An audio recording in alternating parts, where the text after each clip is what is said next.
तो कहानी की शुरुआत होती है, हमें रोजा नाम की एक लड़की को दिखाया जाता है। इस वक्त हमें दिखाया जाता है कि रोजा अपने बॉयफ्रेंड पेट्रो के साथ में है और ये दोनों ही पुलिस ऑफिसर हैं। यहाँ पर हम जान पाते हैं कि रोजा की एक बेटी भी है जिसका नाम सोफिया है, लेकिन सोफिया पेट्रो की बेटी नहीं है, बल्कि वो रोजा के एक्स बॉयफ्रेंड की बेटी है, जिसे रोजा की चीटिंग करने की वजह से वो छोड़कर उसे चला गया था। और रोजा भी उसे छोड़ने के बाद अपनी बेटी के साथ नए बॉयफ्रेंड पेट्रियो के साथ रहती है, लेकिन पेट्रो के साथ भी रोजा कुछ खास नहीं जमती, जिसकी वजह से पेट्रो भी अपना घर छोड़कर चला जाता है। अब पेट्रो के घर छोड़कर जाने के कुछ टाइम बाद रोजा को पता चलता है कि पेट्रो की मौत हो चुकी है और उसकी डेड बॉडी पुलिस वालों को एक विस्फोट हुई यानी जली हुई कार के अंदर मिली है। अब उस हत्या की इन्वेस्टिगेशन करने के लिए एस्थर नाम की एक लेडी आती है, जो सबसे पहले रोजा के पास जाकर उस दिन हुई झगड़े के बारे में पूछती है। यहाँ पर रोजा बताती है कि महीने की 2 तारीख को मैंने लास्ट बार उसे देखा था। वो ये सब घटना होने की वजह अपने बॉयफ्रेंड को बताती है, जिसका नाम जैक है और वो भी एक पुलिस वाला है। यहाँ पर वो बताती है कि शायद जैक ने ही पेट्रो को मारा होगा। असल में हम जान पाते हैं कुछ टाइम पहले ही जैक और रोजा की शादी हुई थी और ये दोनों एक दूसरे के साथ बहुत खुशी से रहते थे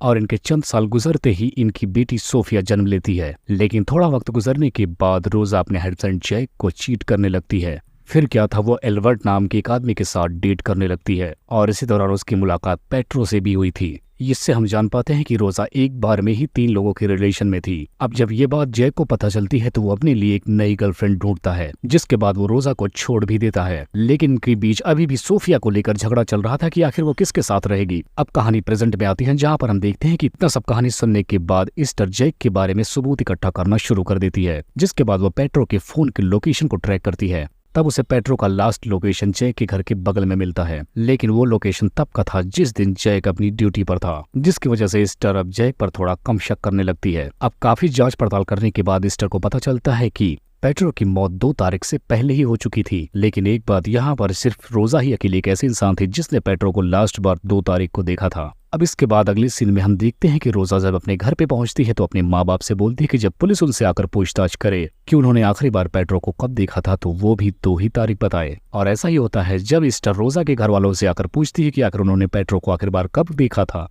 तब उसके घर वाले यही जवाब देते हैं जो रोजा ने दिया था। अब इनके मुंह से भी यही बात सुनने के बाद एस्टर को लगने लगता है कि शायद पेट्रो 2 तारीख तक जिंदा रहा हो। अब अगले सीन में हम देखते हैं कि एस्टर जब एल्बर्ट के फोन का लोकेशन चेक करती है तब उसे पता चलता है कि एल्बर्ट भी 2 तारीख को जैक के घर के पास ही था। अब ऐसा सब कुछ देखने के बाद एस्टर को काफी कंफ्यूजन हो जाती है, क्योंकि रोजा ने बताया था कि उसका एल्बर्ट के साथ कोई खास रिश्ता नहीं था। अब उसका सीधा शक रोजा और एल्बर्ट पर जाता है, जिसके बाद ही वो तुरंत रोजा और एल्बर्ट को कस्टडी में ले लेती है। लेकिन उसके दिमाग में अभी भी ये बात चल रही थी कि क्या सच में पेट्रो 2 तारीख तक जिंदा था। अब इस बात को वो कंफर्म करने के लिए फिर से एस्टर जाकर रोजा के माँ बाप से पूछती है। अब उसकी कड़ी पूछताछ के बाद उसे पता चलता है कि रोजा ने अपने माँ बाप को ही सिखाया था कि उन्हें 2 ही तारीख बतानी है। और यही पर हमें पता चलता है कि रोजा का एल्बर्ट के साथ कभी भी रिश्ता खत्म ही नहीं हुआ था और यही वजह थी कि पेट्रो और रोजा की लड़ाई हुई थी और उसी की वजह से पेट्रो घर छोड़कर चला गया था। रोजा का पेट्रो के साथ रिश्ता काफी ज्यादा कॉम्प्लिकेटेड था, इसी वजह से वो उसे छोड़ नहीं सकती थी और यही वजह थी कि उसने एल्बर्ट के साथ मिलकर पेट्रो को ही रास्ते से हटा दिया। लेकिन ये बात यहीं पर खत्म नहीं होती।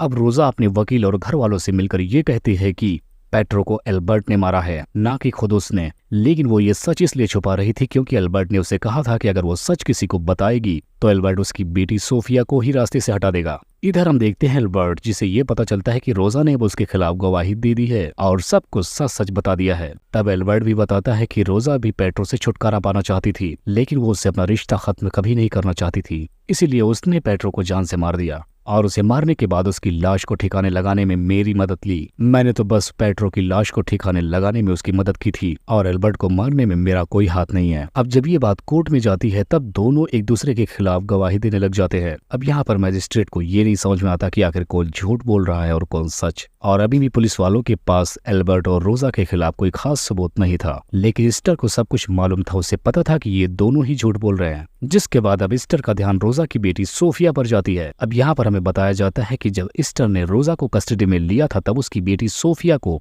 उसके डैड जैक के यहाँ भेज दिया गया था। इधर सोफिया अपने डैड को बताते हैं कि एक देर रात बेसमेंट में उसने अपनी मॉम को देखा था और उनकी ड्रेस पर खून भी लगा हुआ था। और जब ये बात एस्टर को पता चलती है तो ये सारी बातें वो जज को बताना शुरू कर देती है कि किस तरीके से रोजा और एल्बर्ट दोनों ने मिलकर पेट्रियो को जान से मारा।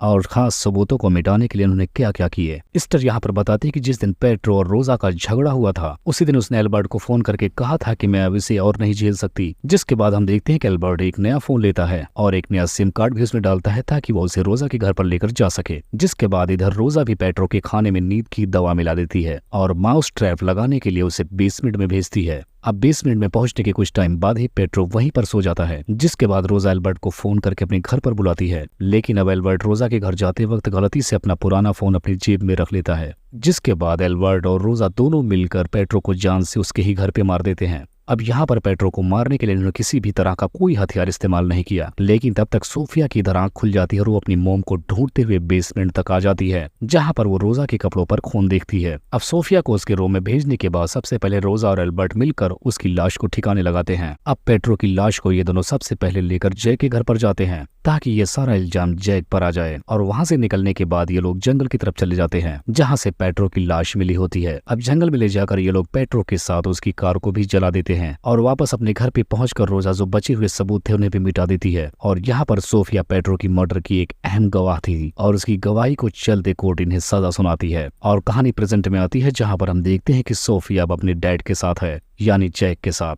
और इसी को